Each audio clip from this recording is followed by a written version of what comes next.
Hi, and welcome to Lecture 2. In this lecture, we're going to talk about combinational logic circuit designs. And as part of this lecture, we'll go through binary logic and gate circuits.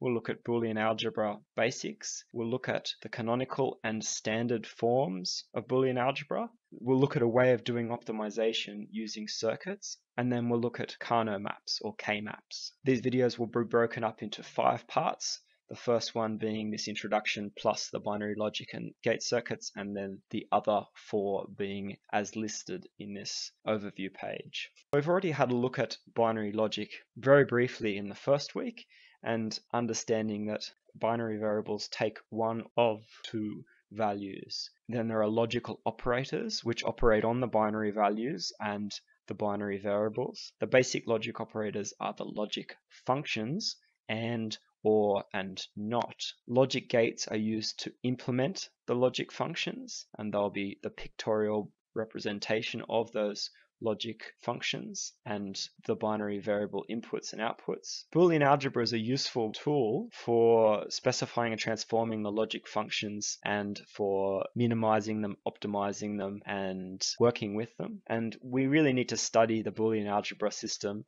so that we have a foundation for designing and analyzing digital systems. It's a very important tool that we have at our disposal. Binary variables can be in either one of the 2 binary states, which have different names. We can either call it true and false, on or off, yes or no, 1 or 0, and we generally use 1 or 0 to denote the 2 values. Some variable identifier examples are a, b, y, z, or x1, and these can obviously only take one of 2 values, one of those 2 binary values. A few other variable identifier examples which we'll use later in the course are things like reset, start iterator, or add 1. There are 3 basic logic operations, as we said before, so these are and, or, and not. We denote the and using this dot. We use the plus to denote the or, and for not, we use this overbar representation. So it would be, for example, x over bar means not x, or this tilde before the variable. Some examples would be y equals a and b using this dot operator, z equaling x or y using the plus operator, and x equals to not a. So one thing we have to notice is that the statement 1 plus 1 equaling 2 is not the same as 1 or 1 equals 1. So that these may look the same, and the plus symbol is certainly the same, equal symbol is certainly the same, but when we're talking about binary logic, this second statement should be read 1 or 1 equals 1. In terms of the operator definitions, here is the table for the AND operator for the different values that can go either side of that AND operator. So it can be 0 and 0 equals 0, 0 and 1 equals 0, 1 and 0 equals 0, 1 and 1 equals 1. And then here are the other 2 operators, the OR, so 0 or 0 equals 0, 0 or 1 equals 1, 1 or 0 equals 1, and 1 or 1 equals 1. For the not case, not 0 is equal to 1, and not 1 is equal to 0. Truth tables are another way of listing the values in the function for all possible combination of the values and its arguments. It's a good way to show an overview of the inputs and the output results. So here's some truth tables for these basic logic operators that we're talking about before, and, or, and not. X and y equals to z, and then we can see here that they're all 0 apart from x and y both equaling to 1, then in that case z equals to 1. In the OR case, in the same way in the last table, we had the possible values of x and the possible values of y, and then we see the combination x or y equaling to 0 only when both x and y are equal to 0.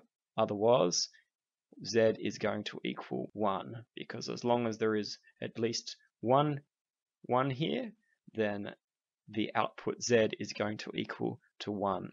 In the not case, not x, z equaling not x, when x is equal to 0 is 1, and when x is equal to 1, z is equal to 0. We can also use switches for inputs. We would say that logic 1 is when the switch is closed, logic 0 is when the switch is open, and this is how I remember it, that the O from open is a little bit similar shape to the O from 0. And we could use a light for the output. We can say logic 1 when the light is on, and logic 0 when the light is off. For the logic function implementation of OR, it is switches in parallel, like this.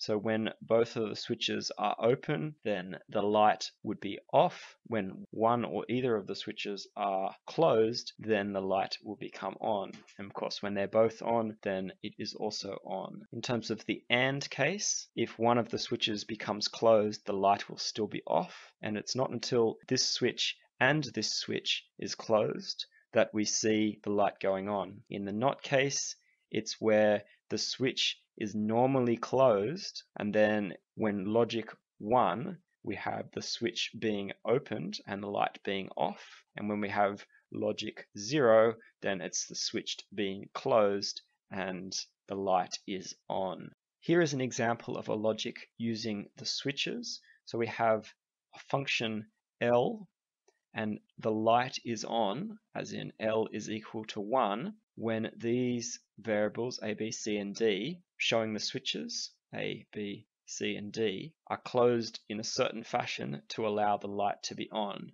So of course we need to have a completed circuit between the voltage source and the light for the light to go on. So we'll think about when this can happen. First of all, we need A to be closed, most definitely, and then we need B to be closed, and we need C to be closed, and for C to be closed, it has to be not C, or A to be closed and D to be closed. So that looks like this: A and B, not C, or D. And then we can expand that out to be A and B and not C, or A and D. And notice in this case that I'm leaving out the dots in between, but you could just as easily put them in. So in the case where these switches are closed in this fashion, the light will be on, otherwise the light is off. So we also have these logic gates, which have these special symbols. So we know X and Y will look like this logic gate, and so Z equaling X and Y can be written like this, or is written like this, with this curve tapering to a point, X or Y equaling to Z, and not is written as this triangle with the small circle after it. This is also called an inverter, Z equaling to not X. If we look at these waveforms and think about these X and Y being the inputs, and then we trace down, we can say that if X and Y are both high, then X and Y is high, X or Y is high, and not X is low. Once we get to this point, we have X and Y both being low or 0, therefore X and Y is 0, X or Y is 0, and not X is this inverted, so it's 1. When X is 0 and Y is 1, X and Y is 0, X or Y is 1, and not X, being the inverted of this, is 1.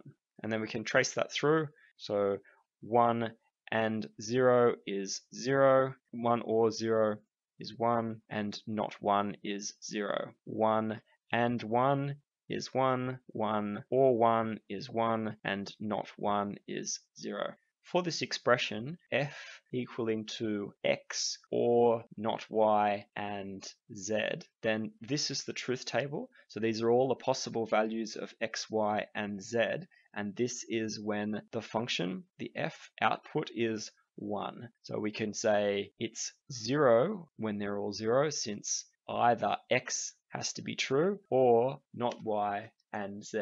So we can say, first of all, look at this case when x is true, as in here. If all of these values are 1, then of course the output is also 1. And in the other case when it's 1 is when we have a not y, so a 0, and a z, and then we get a 1 here. For this equation, this is the logic diagram, and we can see that we have X going into this OR gate, and it's ORed with Y going into this inverter, so not Y, and Z. It might be useful to write the expressions at the input points, and we can see that then we have the equation X or not Y and Z. Clearly the Boolean equations and the truth tables and the logic diagrams all describe the same function but in a different way. They're useful for doing different operations and optimizing in different ways. We can also see that the truth tables are unique whilst the expressions and the logic diagrams are not. You could add different things into the equation here, a NOT gate here and another NOT gate here, and this would give the same value of F. We could have not looking the same as this logic diagram to give the same value of F. This is why this is not unique, but it gives some flexibility in implementing the functions. In the next part, we'll be talking about Boolean algebra and using the laws of Boolean algebra to solve, simplify, and minimize.